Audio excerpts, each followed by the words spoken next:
Welcome back to the Brahmin Word, and we are continuing with the life of Judas Iscariot. And today we are going to get to the moment where he betrays Jesus. What an incredibly sad moment that is, of course. And we've been leading up to this, just talking about he's giving in to his darkness of desire, mainly for monetary funds. He had the moment to choose whether he actually wanted to go through with it. He was, again, most likely possessed by Satan himself. And so it is just this, all of this coming together in the moment of betrayal. And so with that, we will look at all four Gospels: Matthew 26, Mark chapter 14, Luke 22, and then John chapter 18. And we'll look at the betrayal in those four Gospels. But with that being said, the reason why Judas Iscariot knew where to go is because most likely they had gone there before. And as we go through the four Gospels, we'll kind of see a little bit of that. So let's start in Matthew chapter 26. We're going to be looking at verses 47 through 56. Verse 47. While he was still speaking, Judas came. By the way, Judas came one of the 12, and with him a great crowd with swords and clubs from the chief priests and the elders of the people. By the way, he was still speaking in verse 47 is going back to Jesus talking after he spent time praying in the Garden of Gethsemane. But now picking up at verse 48. Now the betrayer had given them a sign, saying, "The one I will kiss is the man. Seize him." I think it's interesting that they don't mention Judas by name initially here at first. They just call him Betrayer. And we'll see if his name comes up anymore in this section. But right now he's just known as Betrayer. And what a sad moment that is. Verse 49. And he came up to Jesus at once and said, "Greetings, Rabbi." And he kissed him. Jesus said to him, "Friend, do what you came to do." Then they came up and laid hands on Jesus and seized him. And behold, one of those who were with Jesus stretched out his hand, drew his sword, and struck the servant of the high priest and cut off his ear. Then Jesus said to him, "Put your sword back into its place, for all who take the sword will perish by the sword. Do you think that I can't appeal to my Father, and he will at once send me more than 12 legions of angels? But how then should the scriptures be fulfilled, that it must be so?" At that hour Jesus said to the crowds, "Have you come out as against a robber with swords and clubs to capture me? Day after day I sat in the temple teaching, and you did not seize me. But all this has taken place that the scriptures of the prophets might be fulfilled." Then all the disciples left him and fled. So you have this moment where Jesus is betrayed by Jesus. Jesus is betrayed by Judas Iscariot, sorry. But you have this moment of this betrayal, and it starts with just the simple kiss. Now, does it say where that is on the, is it on the lips, is it on the forehead? It doesn't say, but that's not the point. The point is that it's supposed to be somebody that you are very, very close to. A disciple is somebody that you are very close to. And that person betraying you, can you imagine the hurt and the pain that would have caused? I mean, it's just so incredibly sad to see. But that is how the betrayal starts, is with that moment.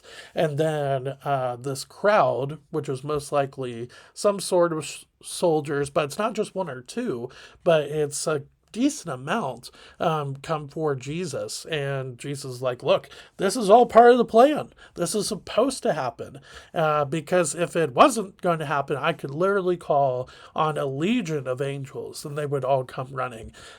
Just showing, one, that Jesus is God, but he's also showing that everything that's going on is under his control. It's under God's control. And that is a great thing, because again, without that, man, salvation could not have been possible without the death and resurrection of Jesus. So now to Mark chapter 14 we go. Mark 14, verses 43 through 50. And immediately, while he was still speaking, Judas came, one of the 12, and with him a crowd with swords and clubs, from the chief priests and the scribes and the elders. Now the betrayer had given them a sign, saying, "The one I will kiss is the man. Seize him and lead him away under guard." So again, you do have Judas Iscariot mentioned, by the way. I forgot to mention that earlier. You do have him mentioned, by the way, in the first verse in Matthew chapter 26, verse 47, and here in Mark 14, verse 43. But then it's followed up with calling him the betrayer, as we saw in Matthew 26, verse 48, and here in Mark chapter 14 with verse 44. So again, that whole idea. And so with that, let's pick up at verse 45, Mark 14. And when he, Judas Iscariot, came, he went up to him, being Jesus at once, and said, "Rabbi." And he kissed him. And they laid hands on him and seized him. But one of those who stood by drew his sword and struck the servant of the high priest and caught his ear. And Jesus said to them, "Have you come out as against a robber with swords and clubs to capture me? Day after day I was with you in the temple teaching, and you did not seize me. But let the scriptures be fulfilled." And they all left him and fled. So again, you have just this moment of betrayal. You have Jesus calling him Rabbi, which we will continue to see. But again, it's just this idea of, is it sarcastic? Is it a sense of endearment? Because it should be a sense of endearment. But here, I think it is very much just clouded in this disingenuous manner. And so for me, I think it's a very sorry use of the word rabbi. Whereas before, when he says, "Is it I, Rabbi?" a lot of people think that it could be endearing. But again, I think it's just a mask over his shame. Here, though, there is no shame whatsoever involved here in this moment of betrayal. He knows exactly what he's doing. And I think he's doing that to almost be like, "Hey, I got you," kind of thing, which again, it's just really, really sad. So Luke chapter 22, and we're going to be looking at verses 47 through 53. While he was still speaking, there came a crowd, and the man called Judas, one of the 12, was leading them. He drew near to Jesus to kiss him. But Jesus said to him, "Judas, would you betray the Son of Man with a kiss?" And when those who were around him saw what would follow, they said, "Lord, shall we strike with the sword?" And one of them struck the servant of the high priest and cut off his right ear. But Jesus said, "No more of this." And he touched his ear and healed him.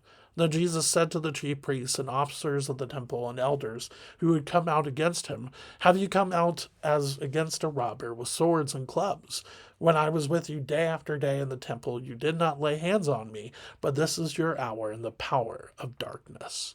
So you have a list of the people that comes out to the Garden of Gethsemane with Judas Iscariot. You have chief priests, officers of the temple, elders. It's possible that Roman soldiers were there as well, but most likely it's probably actually Jewish officers, Jewish guards, the officers of the temple, as verse 52 calls them.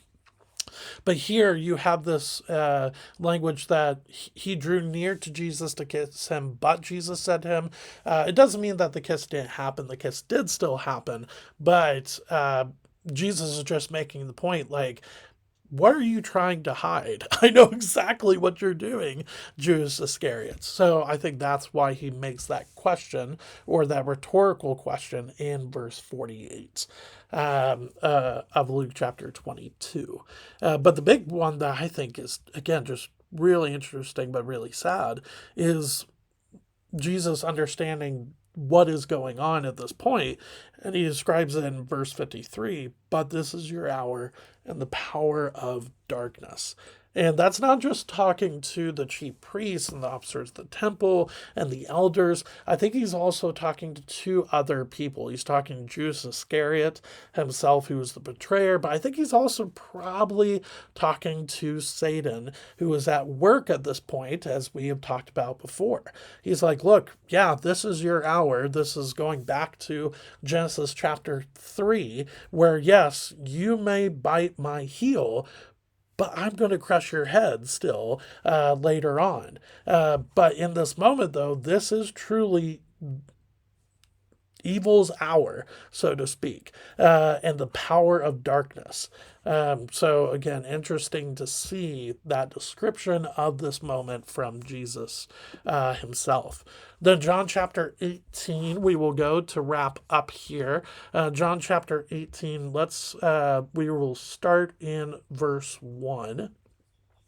And then we will go through verse 11. Yeah. So, John chapter 18, verse 1. When Jesus had spoken these words, he went out with his disciples across the brook Kidron, where there was a garden, which he and his disciples entered. Now, Judas, who betrayed him, also knew the place, for Jesus often met there with his disciples. So, what I said earlier, how did Judas Iscariot know that they were going to this garden of Gethsemane? It's because they had already been there before at some time for some reason. They had already been to this garden before. And so Judas kind of knows that they were going to be there. And of course, Jesus knows that Judas Iscariot knows too. But that is why I say that he knows exactly where to go to execute the betrayal, the moment of betrayal, as we see in John chapter 18, verse 2. Pick up in verse 3. So Judas, having procured a band of soldiers and some officers from the chief priests and the Pharisees, went there with lanterns and torches and weapons. Then Jesus, knowing all that would happen to him, came forward and said to them, "Whom do you seek?" They answered him, "Jesus of Nazareth." Jesus said to them, "I am he." Judas, who betrayed him, was standing with them.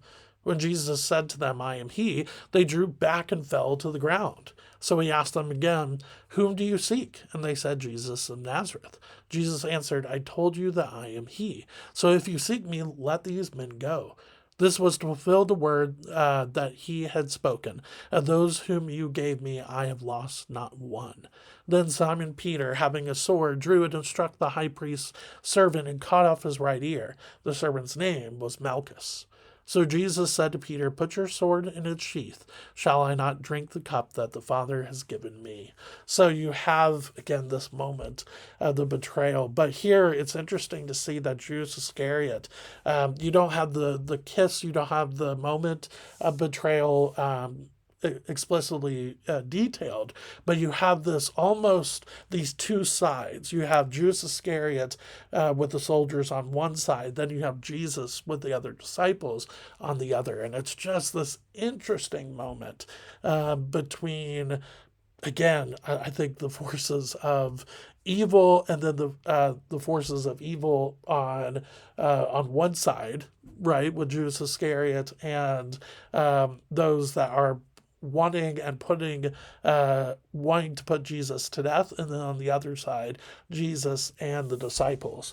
So I think you see that interesting side by side look, and then you see in verse 11, again, just this idea that Jesus is in complete control. He knows exactly what's going to happen, not just in this moment, but the moments that will follow, when he says, "Shall I not drink the cup that the Father has given me?" That cup is not an actual beverage cup. That cup is pointing to the cup of God's wrath, which is talked about in the Old Testament. And he is just basically saying, look, I will take on the wrath for every sin that has ever been committed, being committed, and will be committed, so that those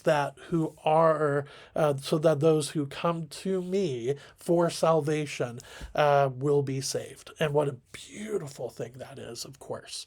But here you just see in these 4 chapters and these 4 gospels, you see just the sad moment of betrayal. You see who Judas Iscariot has sided himself with, the sad again, the sad action of betrayal itself. But then you see that Jesus is in control of every single step of the way. And yeah, that points to the greatness of our God. And so, with that being said, thanks for spending a little bit of time with me today as we looked at the moment of betrayal from Judas Iscariot. Next week, I will be gone, and so I will see you in 2 weeks' time. So that will be, let me look at the calendar here. That will be the 30th. So the 30th of December, right before the new year happens, we will continue on with the life of Judas Iscariot, and we will see how he responds to the shame and guilt of betraying Jesus. So we will see that not next week, but the week after. But thanks for spending a little bit of time with me today, and I will see you later. Thanks.